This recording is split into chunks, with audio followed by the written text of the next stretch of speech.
дүрсээ авчаад ирээд эвлүүлж яхад тухайн кадр дээр буусан цагдаагийн алба багшны дүрс бичлэгийг хараад албаараа бахарх сэтгэл төрдөг. Сайн байна уу та бүхэнд энэ өдрийн мэндийг хүргье. Намайг Тэрүү Шинх цогт гэдэг.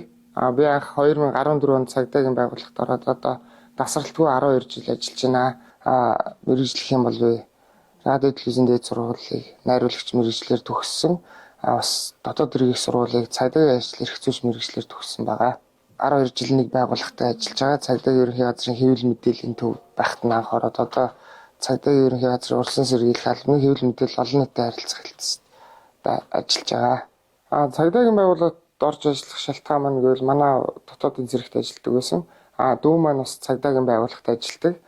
Тэгээд аав дүү хоёрыгаа дагаад бас цагдаагийн байгууллагт орж ажилласан байгаа. Ажлын онцлог гэх юм бол цагдаа дотоодын зэргийн байгууллагын алба хаагчдыг олон нийт сурталчилгад эдгээрийн байгуулсан гавьяа болон хийж хэрэгжүүлж байгаа ажил арга хэмжээ иргэд олон нийтэд эргээр сурталчилж ажилладаг байгаа.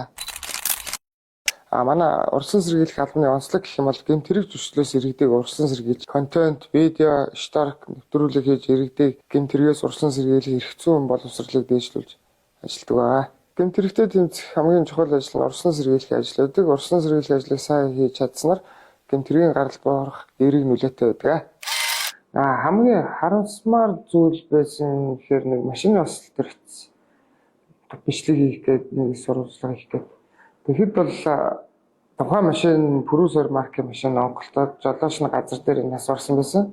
Тухайн автомашины жолооч нь бүсээ зүүцсэн байсан бол амьд гарах 100% боломжтой байсан байлээ. Тухайн машин ингээ эргэлдэх явцад бүсээ зүүг бол маш цонхороо өсөрч ам насаа алдсан байдалтай байсан. Энэ нь бол үнэхээр харамсалтай байсан. Мэдээж контент хийж иргэдийг гэмт хэрэг зөрчлөөс урьдчилан сэргийлж ажиллахын хажуугаар бусад алба хаагчдын адилаар үндсэн чиг үүргээ хэрэгжүүлж ажилладаг байгаа. Техник технологи хөгжихийн үрээр иргэд захим орчинд эд хөрөнгө алдчлал өөрдуулах, захим заллин дүртэх гэмт хэрэг бол ихээр цагдаагийн байгууллагад бүртгэгддэг. Уг гэмт хэрэгээс урьдчилан сэргийлэхийн тулд захим орчинд видео контент, рилс бэлтгэж иргэдийг гэмт хэрэг зөрчилд өртөж шохорохгүй байх талаас нь ажилладаг байгаа. Мэдээж сошиал орчин контент хийж ажиллахаас гадна боддоор иргэдийг гэмт хэрэг зөрчлөөс урьдчилан сэргийлж ажилладаг байгаа.